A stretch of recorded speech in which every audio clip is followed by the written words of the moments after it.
Hi అండి, వీడియోలో ద్రవజీవామృతం ఎలా చేసుకోవాలనేది చెప్తున్నాను.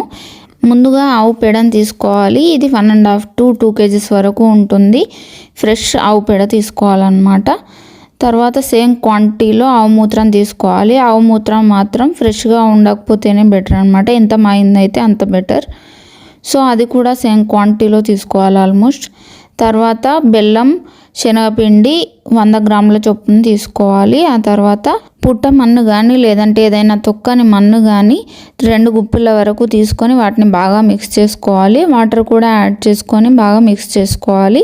దీనిపైన ఇలా టైట్గా కాకుండా ఇలా నార్మల్గా కవర్ చేసుకొని పెట్టుకోవాలి. రోజు ఉదయం సాయంత్రం క్లాక్ వైజ్ డైరెక్షన్లోనే తిప్పుకోవాలి.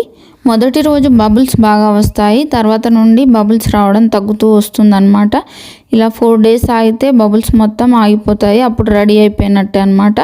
ఇప్పుడు దాన్ని 1:10 రేషియోలో వాటర్ యాడ్ చేసుకొని మొక్కలకి ఇవ్వడమే అనమాట. ఫోలియర్ స్ప్రే చేయాలనుకుంటే మంచిగా వడగట్టి 1:15 రేషియోలో వాటర్ యాడ్ చేసుకొని స్ప్రే చేయడమే అనమాట. చాలా బెనిఫిట్స్ ఉంటాయి దీంతో. మొక్కలు చాలా హెల్దీగా పెరుగుతాయి, న్యూట్రిషన్స్ అందుతాయి.